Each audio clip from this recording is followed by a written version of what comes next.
Everyone, কেমন আছেন সবাই? নিশ্চয়ই খুব ভালো আছেন। আমি মনিকা, আর মনিকার ক্যানভাসের নতুন আরেকটি ব্লগে আপনাদের অনেক অনেক স্বাগত। ঘড়িতে তখন প্রায় 8টা কি 8:30। আজকে দিনটা ভেবেছিলাম শ্রেণিকা 3 মাসের একটা ফটোশুট করব। ইচ্ছে ছিল যেদিন ওর একদম 3 মাসের জন্মদিন সেই দিনই করার, তবে সবকিছু মিলিয়ে আর হয়ে ওঠেনি। আজকে যেদিনের ব্লগটা শেয়ার করছি এটা তার পরের দিন।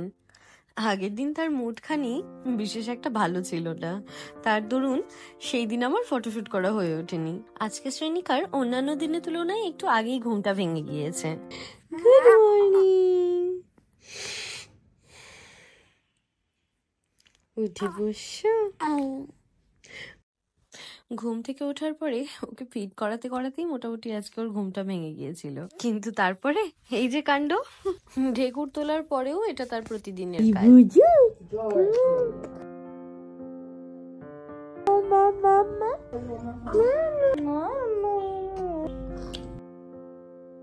সকালবেলা অনেকখানি আদর করে তারপরে ফ্রেশ করে দিয়েছি। ঘুম থেকে উঠে আজকাল নিজে নিজেই অনেকক্ষণ খেলে, তারপরে তার শুরু হয় বাইরে ঘুরতে যাবার ধান্দা। তবে সেদিনটা বাইরে ভীষণ ঠান্ডা ছিল, যার জন্য আমি একদম ওকে বের করতে যাইনি।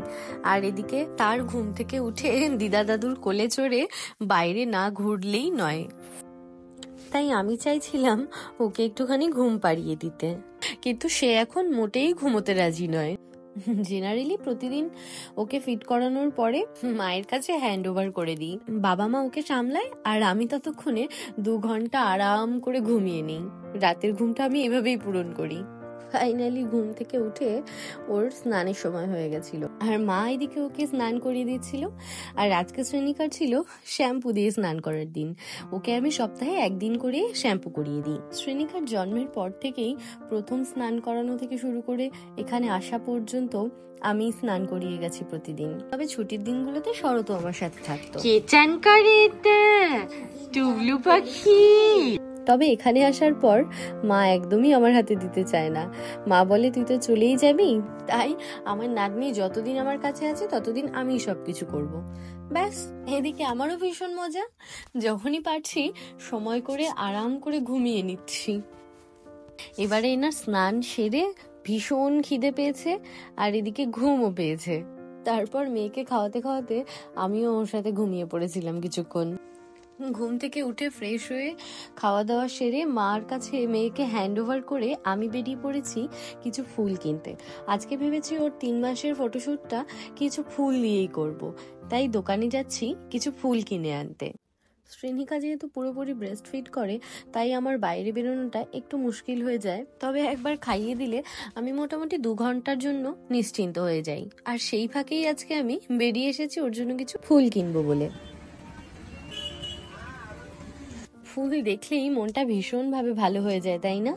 ঠিক তাই, দোকানে গিয়েই প্রথমে মনে হচ্ছিল ফুলগুলোকে আগে 2 চোখ ভরে মন দিয়ে দেখি, তারপরে কিনবো।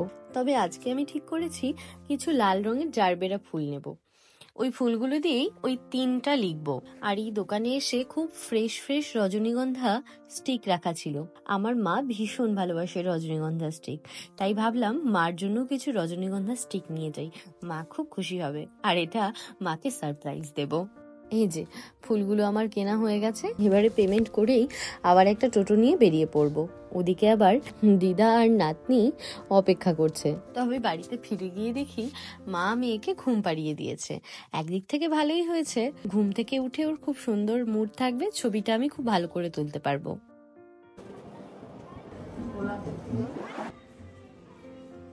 কি কেমন লাগছে রজনীগন্ধা? এই খুশি। তুমি খুব ভালোবাসো রজনীগন্ধা? খুব প্রিয় ফুল আমার। বলেছিলাম না মা রজনীগন্ধা খুব পছন্দ, আর এই সারপ্রাইজটা পেয়ে মা ভীষণ খুশি। আর মাকে এত সুন্দর খুশি করতে পেরে আমারও খুব ভালো লাগছিল সেই মুহূর্তটা। বুদ্ধি নাই রে তোর, মাথায় বুদ্ধিটা নাই। যদি এটা জলে তোর মাথার কাছে নিয়ে গেলে তাহলে তোর মাথায় বুদ্ধি আছে, জ্বলতেছে না, বুদ্ধিটা নাই। এই হলো আমার ছোট ভাই রুদ্র, ও আদর করে শ্রেণিকাকে টুলি বলে ডাকে। দেখি এবার বুদ্ধি আছে কিনা, এবার বুদ্ধি আসতেছে, বুদ্ধি বুদ্ধি বুদ্ধি বুদ্ধি দেখি তো আর নাই। ওই দেখো, তোমার বুদ্ধি আর আসছে না টুলি, তাহলে কি তোমার বুদ্ধি থাকবে না?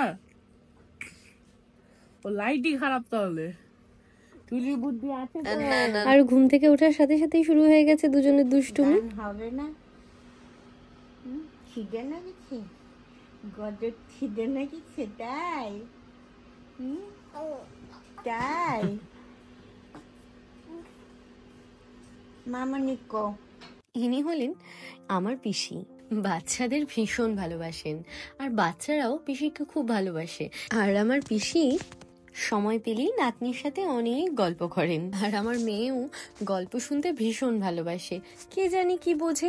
এদিকে ও বিছানাতে শুয়ে থাকতে থাকতেই আমি একটা সেট আপ করে নিচ্ছিলাম বিছানাতে। ছবি তোলার জন্য একটা সাদা চাদর পেতে নিয়েছিলাম, আর যে জারবেরা ফুলগুলো এনেছিলাম সেগুলোর বোটা ছাড়িয়ে সুন্দর করে রাখছিলাম। তবে জানেন, যে কটা ফুল এনেছিলাম তার মধ্যে 2-3টে ফুল বাদ দিয়ে দিতে হয়েছে, কারণ আনার পরে দেখি ওর মধ্যে কিছু পোকা, একটু কিছু ফাঙ্গাস দেখতে পাচ্ছিলাম। সেই জন্য আর ভয়ে ওই ফুলগুলোকে নিইনি। যেহেতু আমি এই ফুলগুলো দিয়েই ওর পাশে 3 লিখবো, সেই জন্য ওর হাত দিয়ে ফুলগুলোকে ধরে নেওয়ার খুব বেশি সম্ভাবনা ছিল, সেই জন্য আমি ওই ফুলগুলোকে একদম বাদ দিয়ে দিয়েছি। এরপরে আগে আমি ফুলগুলো দিয়ে সেট করে নিচ্ছিলাম, তারপরে ওকে রেডি করে পাশে শুইয়ে দেব। একরকম ভেবে আমি বেশ কিছু ফুল নিয়ে এসেছিলাম, কিন্তু তার মধ্যে 2-3টে ফুল নষ্ট হওয়ায় আমার এই 3 লিখতে গিয়ে বেশ ঝক্কি পোয়াতে হয়েছিল।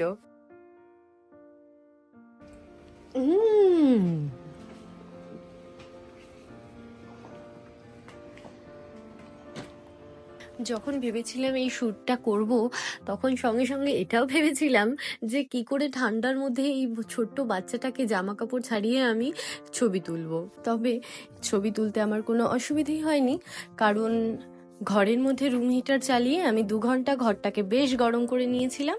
তারপরে আমি ট্রেনিকার ফটোশ্যুটগুলো করি, তাই একদম ওর ঠান্ডা লাগেনি আর আমার কোনো অসুবিধাও হয়নি। আর এই যে দেখুন, ছবি তুলতে তুলতে এনার কি ঘুমটাই না পেয়ে গেছে। শুধু ঘুম নয়, সাথে খিদেও। মামা মামা যে বললো মাঠে নিয়ে যাবো, মাঠে বসে তুমি আর আমি গপ্প করবো, কত তো গপ্প করলাম মামার সাথে তুমি। হ্যাঁ, তবে দেখুন না, মামির সাথে গল্প করতে করতে সব ঘুম উধাও। কি সুন্দর গল্প শুনছে। Happy 3 months। তারপর দেখি ভাই একটা খুব সুন্দর ছোট্ট কেক নিয়ে এসে সারপ্রাইজ দিল, আর এই কেকটা কাটিং করে আমরা জন্মদিনে 3 মাস সেলিব্রেট করেছিলাম। চোখ বন্ধ করো, চোখ বন্ধ করো। চলুন তবে আজকের ব্লগটা এখানেই শেষ করছি।